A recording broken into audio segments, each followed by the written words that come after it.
let's think about 25, right? And as you move into this year, in general, what areas? So if I'm asking you, Lindsey,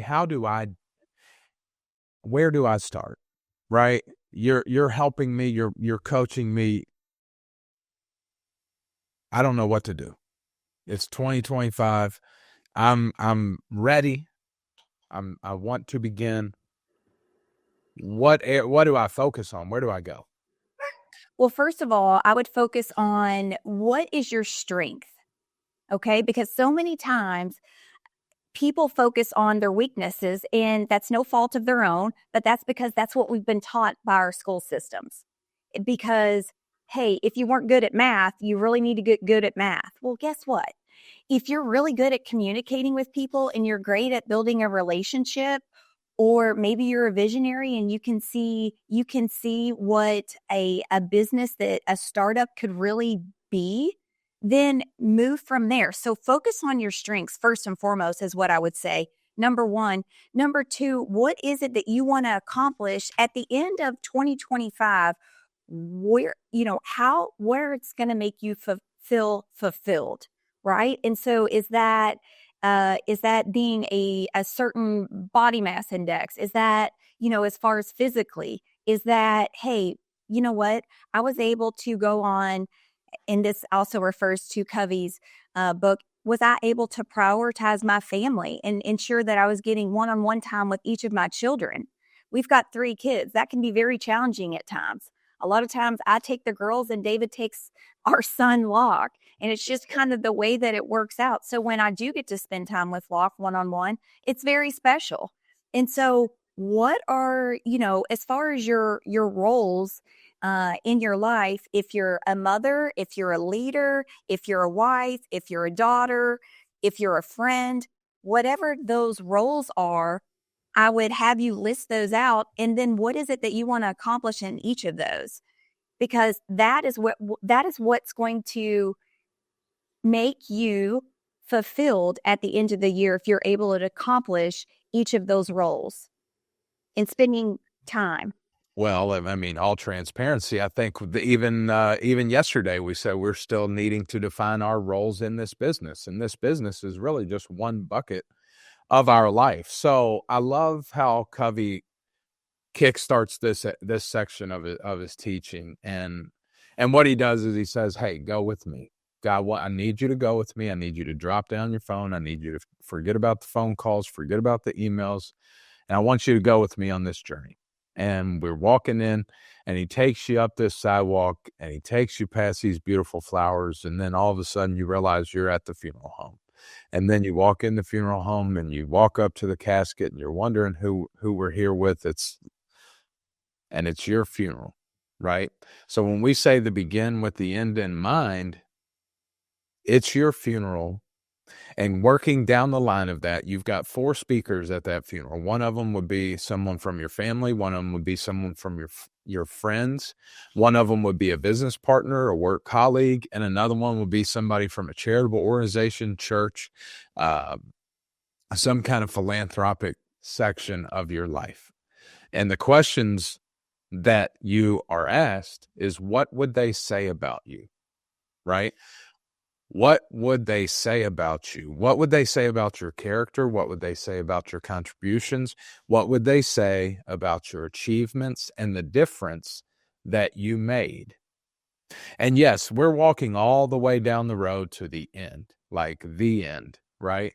But one way for you to start to grasp and these buckets of your life is, at that point, if you really walk down that road, you get what's important to you now. If you really answer those questions, now you understand what does fulfill me, what is important to me. If that day was 2 weeks from now, what would I spend those next 2 weeks doing? And now, once you have that, now you break that into this year, right? Like you said, now I've got my roles.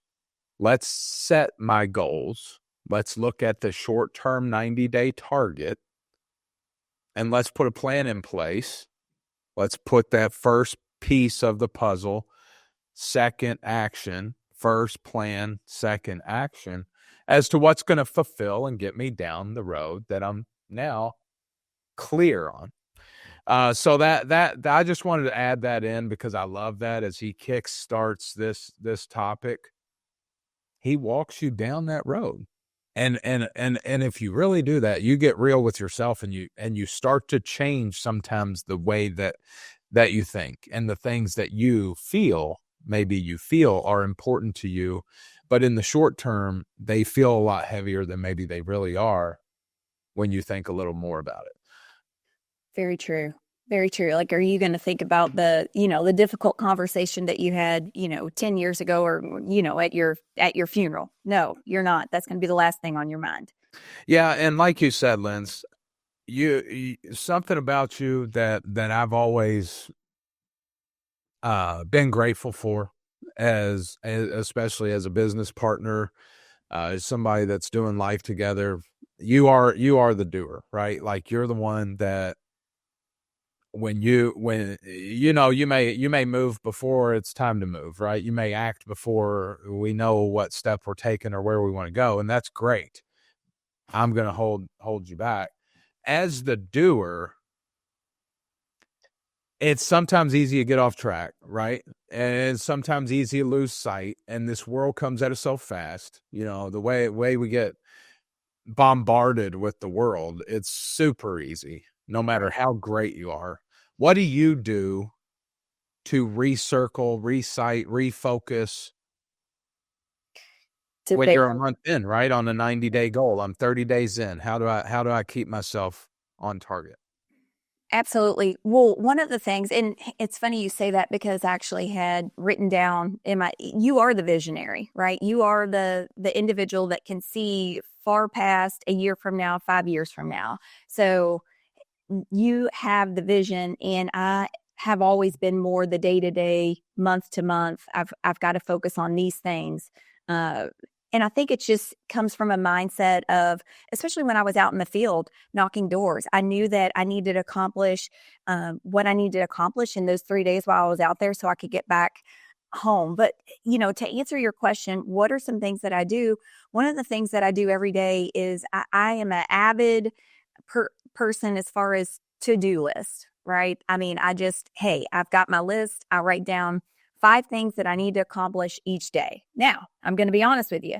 I don't always get some of those 5 things accomplished, right? It doesn't mean that I'm just sitting there twiddling my thumbs, but sometimes if you've read his book, the quadrant 1, the immediate need action right then and there, those things jump the line from the quadrant 2, again, referencing Covey's book. So, but I'm very much, I feel like and it only takes 2 minutes to do that, to write down all these things that are jumbling around. And I know there's someone listening to this right now that you've got maybe 125 tabs open in your brain. I feel like I revolve around there at times. And sometimes something random from a month ago will pop in my head that I need to do. But making that list every day helps keep me focused and on track. Right? Because as soon as I accomplish that task, I am scratching that off. And guess what? If I accomplish an immediate task that wasn't even on my task list, guess what I'm doing? I know this sounds crazy. I'm getting back on there and I'm writing that down and scratching through it. And do you know why I do that? I do that because it creates momentum. It creates energy. When I mark something off my list, it gives me energy to move on to the next task that's on my list.